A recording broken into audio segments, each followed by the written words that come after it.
안녕하세요. 영토학자 장계황입니다. 오늘은 함께 한번 분단의 역사에 대해서 한번 알아볼 수 있도록 하겠습니다. 우리가 한번 늘 한반도가 분단이 됐기 때문에 이런 얘기를 많이 하는데, 과연 분단이 될 수 있었던 그 시대적 상황은 어떻고, 원인은 뭐고, 배경은 뭐고, 그렇게 분단이 돼가고 어떻게 됐는가, 뭐 이런 어떤 전반적인 문제에 대해서 오늘 한번 논의를 해볼 수 있도록 하겠습니다. 근데 우리가 늘 얘기를 할 때 이제 38선과 휴전선, 뭐 우리가 분단의 최초의 분단은 이제 여러분들이 38선으로 알고 있는데 38도선이 과연 분단의 선인가, 뭐 이런 의문점도 한번 오늘은 파헤쳐 볼 수 있도록 한번 하겠습니다. 분단의 배경과 과정에 대해서 알아보는데, 먼저 우리가 분단이라고 하는 개념은, 여러분들은 그냥 단순하게 한반도가 분단됐다 이러는데, 분단의 유형을 보면은 분단이라고 하는 개념이 우리는 세 번에 걸쳐서 분단이 이루어졌습니다. 첫 번째로 분단의 그냥 지리적 분단입니다. 이거는 여러분들 너무나 잘 알다시피 1945년 8월 15일 날 해방이 되면서 남과 북으로 이렇게 분단이 됐죠. 이거는 국토의 분단, 또 지리적 분단, 이렇게 얘기를 하는데, 사실 실질적으로 오늘은 이 부분을 집중적으로 얘기하는데, 이 당시에는 남북한을 갈라놓기 위한 분단은 아니었다라고 하는 부분이 오늘 핵심적인 내용입니다. 그럼 실질적으로 남북한이 갈라진 것은 바로 정치적 분단입니다. 양쪽의 지리적 분단의 국토가 이렇게 분단이 됐는데 정부가 세워짐으로써 실질적인 분단이 됐다 이거죠. 이게 바로 1948년 남한은 뭐 8월 15일 날에 우리 정부가 수립이 되면서 완전한 정치적 분단이 됐고, 체제 분단 또는 정치적 분단 이렇게 하는데, 이거는 이념과 사상이 다른 통치자 이념에 따라서 수동적 분단, 우리가 원하지 않았던 실질적인 분단이 이 당시에 이루어졌다. 즉 국가라고 하는 개념이, 영유권이라고 하는 개념이 이때부터 완전히 정립이 되면서, 즉 우리가 주권을 38도선이라고 하는 주권을 우리가 갖는데, 거기에 영토에 있어서 38도선까지라고 하는 완전한 이 분단의 형체가 이루어졌다라고 하면은, 실질적인 민족적 분단이라고 하는 것은 1950년과 53년도에 전쟁이 일어났죠. 한국 전쟁이 일어나고 휴전이 됨으로써 이념적 분단이 완전히 고착화되면서 민족이 완전히 이 두 개의 정체성을 가진 국가 단위로서 분단이 됐다, 이렇게 볼 수가 있습니다. 그래서 이런 어떤 지리적 분단의 책임을 우리가 이렇게 얘기를 많이 하는데, 여러분들이 일반적으로 이제 우리 미소의 자기의 어떤 욕심 때문에 우리 한민족하고는 아무 관련이 없이 분단이 됐다, 이렇게 이야기하는데, 분단이란 일반적으로 국토의 분단을 얘기하죠. 국토 위에 살아가는 민족의 분단인데, 이 분단의 책임은 크게 네 가지의 책임 형태로 나눌 수가 있습니다. 이 최초의 책임은 뭐 자강을 하지 못해서 우리가 일제에 뺏긴 조선과 대한제국의 책임이 가장 크죠. 예를 들어서 우리가 뭐 일제강점기를 지나지 않았다면 분단이 있을 수가 없어요. 그러면 일제강점기를 맞이할 수 있었던 조선과 대한제국의 책임이 1차적 책임이라고 하면, 2차적 책임은 당연히 우리를 식민지배를 해서 제국주의 야욕을 펼친 일본이 우리 분단의 책임은, 당연히 지리적 분단의 책임은 갖고 와야 된다. 오늘은 이 얘기를 집중적으로 이렇게 얘기를 하는데, 세 번째 얘기가 이제 바로 2차 책임과 3차 책임, 오늘 얘기의 주체가 됩니다. 즉 냉전 시대를 만든 미국과 구소련이 우리 분단은 책임을 져야 된다라고 하는 부분이고, 4차 책임은 분단을 통해 정치적 입지를 마련하려던 반통일 세력, 즉 남북한이 38도선으로 분할 통치를 하게 됐지만은 그 이후에 몇 번에 걸쳐 갖고 통일 대한민국을 만들 수 있는 기회가 여러 번 있었댔는데, 그걸 모든 이 남북한의 정치 세력, 즉 북쪽에서는 김일성의 정치에 야욕하고 남쪽에서는 이승만의 정치에 야욕 때문에 이 4차적 책임을 져야 된다, 이렇게 분단이 완전히 고착화가 됐다, 이렇게 책임을 얘기할 수가 있는데, 오늘은 여러분들하고 지리적 분단에 대해서 얘기를 하고, 다음에 기회가 된다라고 하면 정치적 분단과 민족의 분단에 대해서 얘기를 할 수 있도록 하겠습니다. 먼저 우리가 이 국통맥의 흐름을 정확하게 알아야지만 이 분단이라고 하는 흐름을 알 수가 있습니다. 너무나 잘 알듯이 조선의 왕국이 1897년 10월 11일 날 끝나고 대한제국으로 넘어가게 되고, 대한제국에서 나라를 잃고 일제 강점기에 35년간 들어가게 되고 일제 35년간 강점기가 끝나면서 해방 공간에서 3년간 미 군정이 이렇게 또 통치를 하게 되고 미 군정이 3년 끝나면서 대한민국으로 넘어가게 되는데 오늘의 집중적으로 얘기를 할 부분은 강점과 해방과 군정 요 사이에서 일어났던 어떤 부분들이 분단이 어떤 형태로 이루어졌나 이 얘기를 집중적으로 하겠습니다.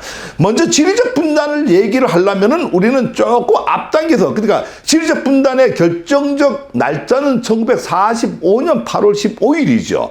근데 이 8월 15일을 이해를 하려고 하면은 43년도로 올라가야 됩니다. 43년도에 카이로 회담이 열리는데 이 카이로 회담에 뭐 많은 얘기들이 있지만은 1차 회담과 2차 회담이 있습니다. 그래서 이거는 미국의 루즈벨트, 영국의 처칠, 진화의 장제스가 만나서 카이로 회담을 하는데 많은 부분이 있지만 다 얘기를 빼고 우리 한반도하고 연관되는 건 이때까지 우리가 일제 강점기 시절인데 뭐라고 해야 돼? 특별조항에 이렇게 얘기합니다. 한국의 미래에 대해서 언급하고 독립을 보장하는 국제적 합의가 최초 이루어졌습니다. 우리가 대한민국 한반도가 독립이 된다. 이게 카이로 회담의 43년도에 최초 이루어졌다라고 하는 거죠. 그래서 현재 한국민이 노예 상태 아래 놓여 있음을 유의하여 앞으로 적절한 절차에 따라 한국의 자유와 독립을 줄 것이다. 카이로 회담에서 명확하게 한국을 독립을 시키는 걸로 해갖고 3개국이 모여갖고 결정을 지었습니다. 이게 바로 카이로 회담인데 우리 카이로 회담이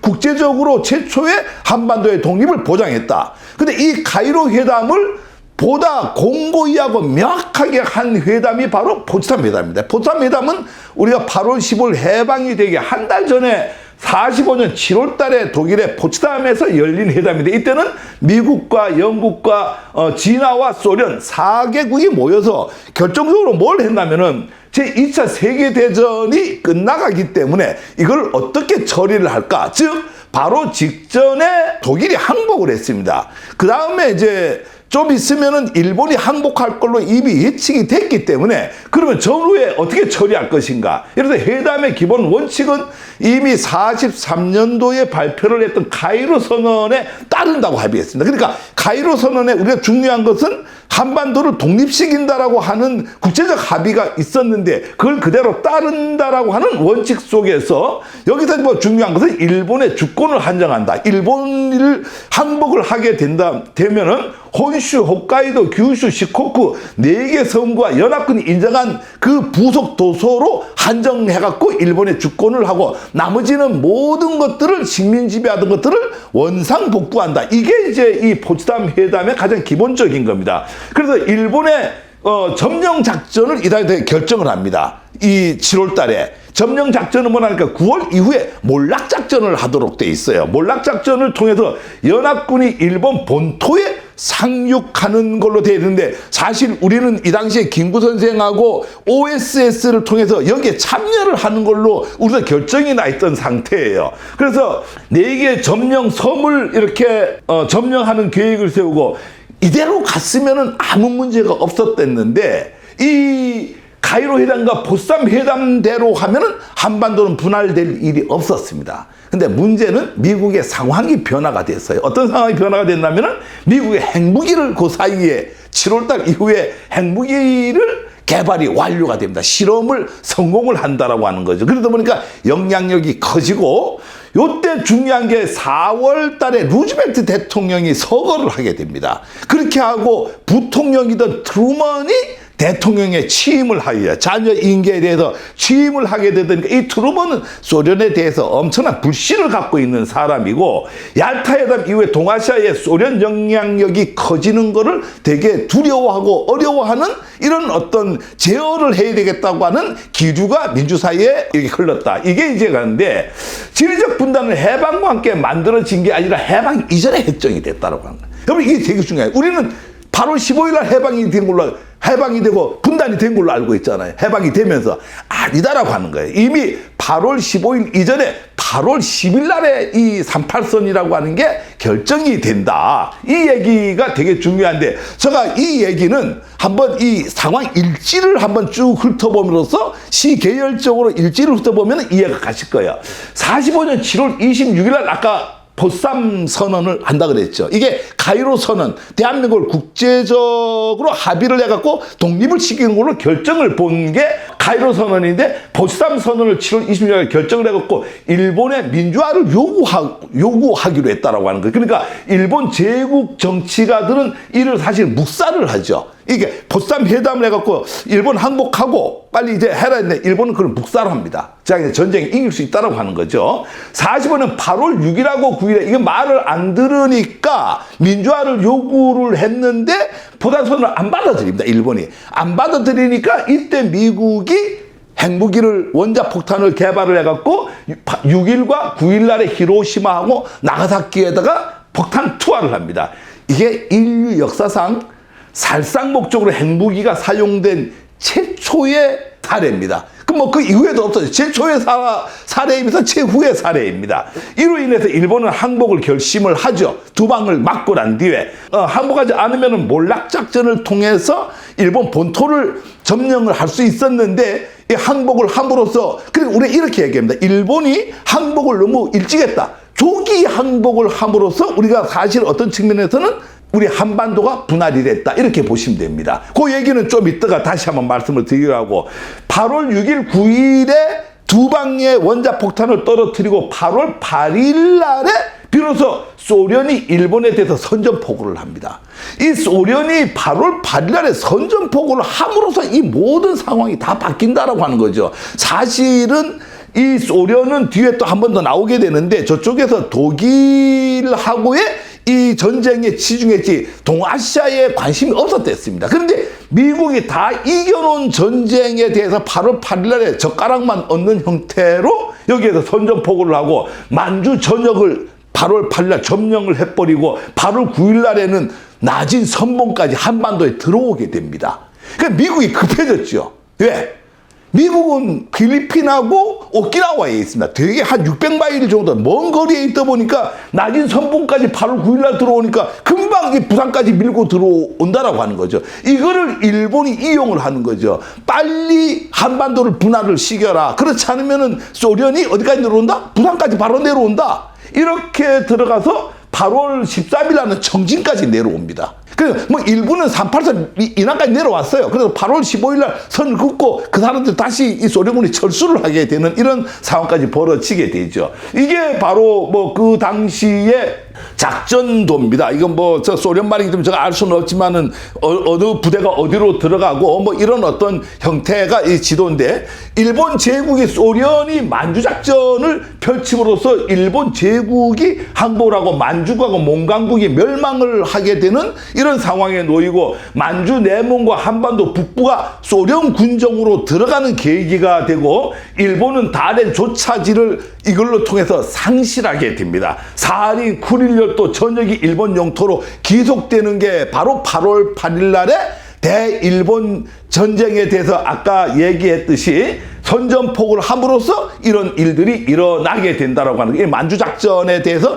8월 8일 날에 이렇게 결정을 보고 이후에 한반도의 상황은 상당히 많이 바뀐다. 그러면은 그 이후에 8월 8일 날에 선전포고를 하고, 그러니까 8월 10일 날에 들어서 일본은 은밀하게 미국에다가 항복 의사를 전달합니다. 우리 항복하겠다.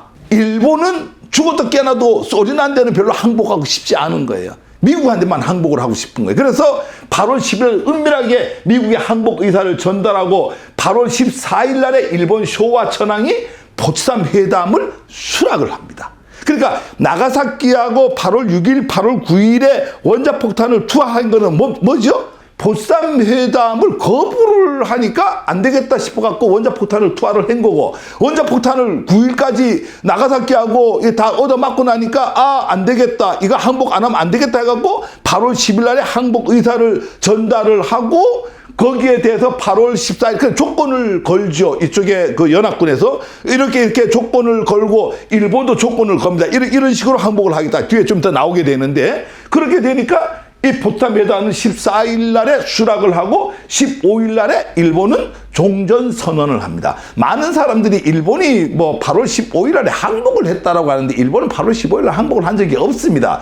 항복은 9월 2일 날에 했죠. 그 8월 15일 날은 종전 선언을 하게 됩니다. 그러니까 실제 항복 의사는 8월 10일 날에 전달을 하고 8월 15일 날에 종전 선언을 하고 9월 2일 날에 일본이 항복을 하죠. 포ts담 선언에 대해서 즉시 발효를 한다 이렇게 하고 1868년 1월 3일 메이지 유신에 의해서 성립된 일본 제국. 여러분 일본 제국하고 일본국하고는 틀립니다. 그러니까 일본 제국이라고 하는 2차 세계대전을 일으켰던 나라는 일본 제국입니다. 그게 이제 1868년 1월 3일에 메이시 유신이 일어나면서 일본 제국이 만들어지는데 이 일본 제국은 성립일로부터 77년 만에 붕괴가 됩니다. 이 항복을 9월 2일 날 항복을 하면서 공식적으로 붕괴가 되고 전황을 기축으로 하는 일본 제국에서 일본국 헌법과 미일 안보 조약에 기축을 하는 일본국으로 전환을 하게 됩니다. 여러분 이런 개념을 잘 알고 계셔야 돼요. 일본이 뭐 메이지 시대 한 나라가 계속 내려온 게 아니라 일본 제국이 77년간 운영을 하다가 항복을 함으로써 일본국이 되고 일본국은 다시 1951년도인가요? 정확하게 제가 그 날짜 기억 못하겠는데 요때에 독립을 하게 됩니다. 즉 미군정으로부터 즉 우리는 미군정으로부터 1948년 8월 15일 날 독립을 했죠. 그래서 주권국가로서 되는데 일본은 51년 1월 달로 알고 있는데 그때에 독립국가가 된다 이렇게 보시면 되고 이게 바로 40월 9월 2일 날 일본 외무대신이죠. 시게미츠 마모루가 USS 미주리 함에서 항복 문서에다가 서명하는 겁니다. 일본의 이 항복에 대해서 조금 더 구체적으로 한번 알아볼게요. 일본 8월 10일 날에 항복 의사를 아까 전달한다고 했죠. 어떻게 전달을 했냐면은 스위스와 스웨덴 공사관을 통해서 연합국의 포ts담 선언을 우리가 받아들이겠다. 이렇게 항복 의사를 표현을 하게 의사를 전달합니다. 그런데 일본의 요구 조건은 딱 하나입니다. 일본의 유일한 요구 조건은 전황의 통치권을 그대로 보존해달라. 이거를 이제 하나를 조건으로 걸고 그 외에 모든 걸 항복하겠다라고 해갖고 스위스하고 스웨덴 공사관을 통해서 항복 의사를 전달하고 연합국은 결정을 보는데 최종적으로 일본국의 정부의 형태는 포ts담 선언에 준하여 일본 국민의 자유를 표명하는 의사에 의하여 결정할 수 있는 것으로 한다라고 하면서 전환제 폐지 여부에는 확정을 짓지 않은 상태에서 답장을 줍니다. 그대로 받아들이겠다 항복을. 단지 너네가 요구하는 전환 통치권 보존 관계는 정확한 답변을 안 합니다. 이에 대해 8월 14일 날에 일본은 이거를 받아들이고 천황이 포ts담 선언을 그대로 받아들임으로써 8월 15일 날에 종전 선언을 하게 된다라고 하는 거죠. 38선이 이제 제정이 되는 거는 아까 이제 8월 10일 날에 이제 항복 의사를 그하고 38도선의 제정 목적은 소련이 단독 점령을 막기 위해서 한반도 분할 점령으로 결정을 본다. 이 얘기가 무슨 얘기냐니까 8월 8일 날에 참전을 결정을 하고 소련군은 만주를 통해서 무혈 입성을 합니다. 그냥 막 밀고 들어오는 거죠. 8월 9일 날에 이미 낮은 선봉까지 들어오고 8월 13일 날은 청진까지 들어오게 됩니다. 미국이 봤을 때 그대로 둔다라고 하면 부산까지 금방 밀고 내려온다라고 하는 거죠. 그러니까 이게 안 되겠다 싶은 거예요. 중간선에서 적당히 막아야 된다. 그래서 미국은 38도선으로 할 것인가 39도선으로 할 것인가 엄청 고민을 많이 하죠. 전쟁선 작전군 전략정책단장의 링컨 준장이 이거를 결정을 하는데 자기 직계 부하이던 본스틸 나중에 주한미군 사령관을 지낸 거야. 여러분 너무나 잘 알고 있는 딘 러스크 후에 미 국무장관을 지내죠. 이 두 사람이 대령이었는데 이 대령을 통해 갖고 지시를 하게 되는데 이 바로 링컨 준장이 자기 방에 있는 한반도 지도를 쭉 보고 어떻게 선을 걸어야 될 것인가 보다가 가장 가운데로 보이는 38도선을 지정을 했는데 이게 바로 이 사람이 이제 링컨이고 이게 본스틸이고 이 사람이 주한미 사령관을 지냈어요. 또 딘 러스크는 너무나 잘 알죠. 미 국무장관을 하던. 그렇게 해서 38도선이 만들어지게 되는데 이 38도선이 제정되는 그 시대 상황을 잘 이해를 해야 됩니다. 이게 되게 이제 중요한 말이 됩니다. 이게 여기에 의해 갖고 이제 결정을 보게 되는데 이게 뭐냐니까 일본 전쟁 지휘부에서 소련군에 대한 소련 방위 작전을 준비하기 위해서 8월 10일 6시를 기해 조선 주둔 일본군 제17방명군을 관동군 전투 서열에 예속하라 이렇게 작전 지시 명령을 내립니다. 그러니까 일본군 사령관은 일본군 사령부에다가 다시 소련군이 조선에 쏟아져 들어오고 있으며 미군들이 쳐들어오지 않는 한 조선 주둔 일본군은 소련에 항복할 거다. 이 말이 뭔 말인지 아시겠죠? 이게 다시 얘기하면은 소련군이 내려온다. 미군이 여기에 들어오지 않는 한 우리는 소련에 항복을 할 수밖에 없다. 이게 바로 일본군 사령관이 사령부에다가 이 전문을 보낸 거예요. 이 전문을 보냈는데 이 전문을 가로챘어요. 이제 우리 전쟁하다 보면 이제 암호 이렇게 해독하고 하잖아요. 미군이 이걸 가로채갖고 해독을 해보니까 큰일 났거든. 이게 지금 아까 미군이 쳐들어오지 않는 한 조선 주둔 일본군은 소련군에 항복할 것이다라고 이렇게 그 암호를 해독해버린 그런 내용이 있으니까 큰일 났잖아. 이게 가만히 보면은 이제 이 일본군은 소련에 항복을 할 수밖에 없는 거예요. 그래서 조선 주둔군 사령관이 소련군에게 항복하여 한반도 전체가 소련군 점령하여 놓이는 것을 막기 위한 대책으로서 38선을 근 겁니다. 이 내용이 되게 중요한 내용입니다. 그러니까 이게 암호 해독 하나가 38도선이 만들어진 계기가 됐다 이렇게 보고 급속하게 38도선에 남하 저지선으로 하고 38선을 그어버렸다 이렇게 보고요. 이 38선을 왜 38선으로 그었느냐, 아까 링컨 준장이 지도를 보고 했다는데 그 지도가 어떤 의미가 있냐면 이렇습니다.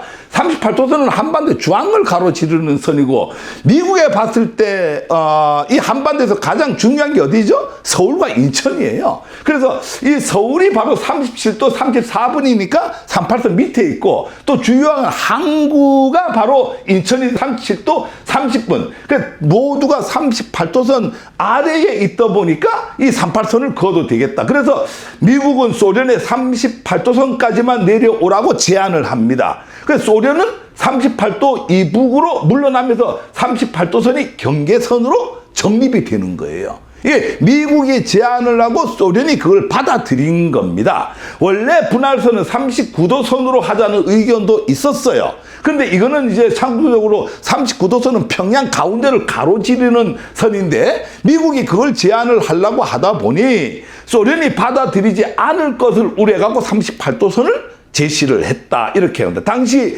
미군은 어디에서 600마일 거리에는 오키나와하고 필리핀에 주둔하고 있기 때문에 한반도에 진입을 하는 건 어렵다. 8월 13일 날 이미 청진까지 내려왔으니까 부산까지 내려가는 건 2, 3일이면 내려갑니다 사실은. 그러니까 워낙 시기적으로 급해 놓으니까 38도선을 잘라갖고 남하 저지선을 만든 게 바로 38도선이다 이렇게 보시면 되고요.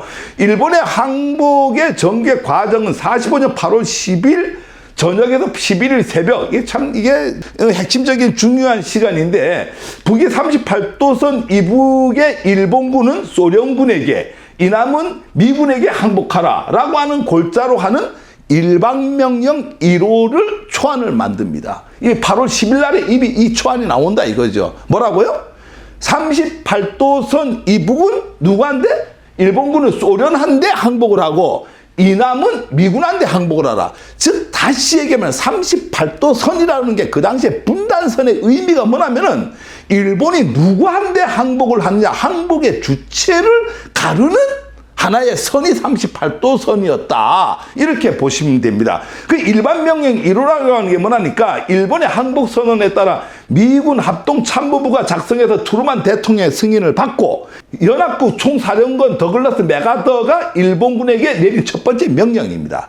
이 명령은 일본군이 연합군에 누구에게 항복을 하는지를 규정을 하고 있는 거예요. 다시 얘기하면은 누구한테 어떻게 항복을 하느냐, 38도선을 기준으로 그 이북은 소련군한테 항복을 하고 이남은 미군한테 항복을 하라. 이게 38도선의 의미입니다.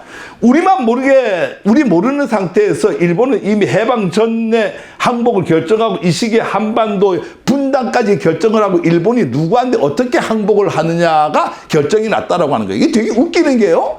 일본은 본토에 원래 들어가갖고 본토에서 항복을 받아야 되는데 이게 한반도에 있는 일본군을 이렇게 분단을 통해서 항복의 당사자로 만들었다라고 하는 게 이제 문제가 되죠. 그 일반 명령 제1호라는 게 뭐냐니까 일본군 항복에 대한 내용입니다. 이 일반 명령. 이게 최초의 이제 우리 분단의 최초의 국제법에 나오는 일반 명령 제1호입니다. 이게 되게 중요한데 우리는 뭐 이거 잘 모르고 있죠.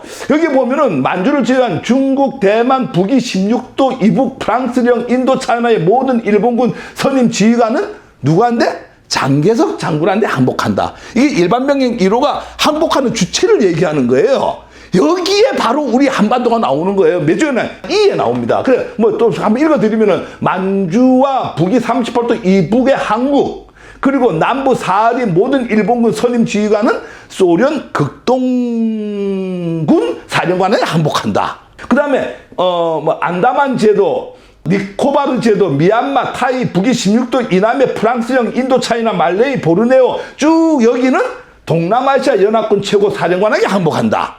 그 다음에 일본군 보령 섬과 오키나와 제도, 오가사와라 제도 및 태평양 섬들의 모든 일본군 선임 지휘관은 미국 태평양 함대 사령관에게 항복한다. 자, 이 항에 나옵니다.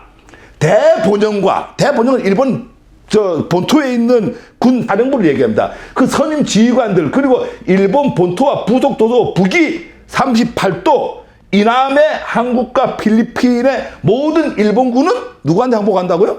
미국 태평양 육군 사령관에게 항복한다.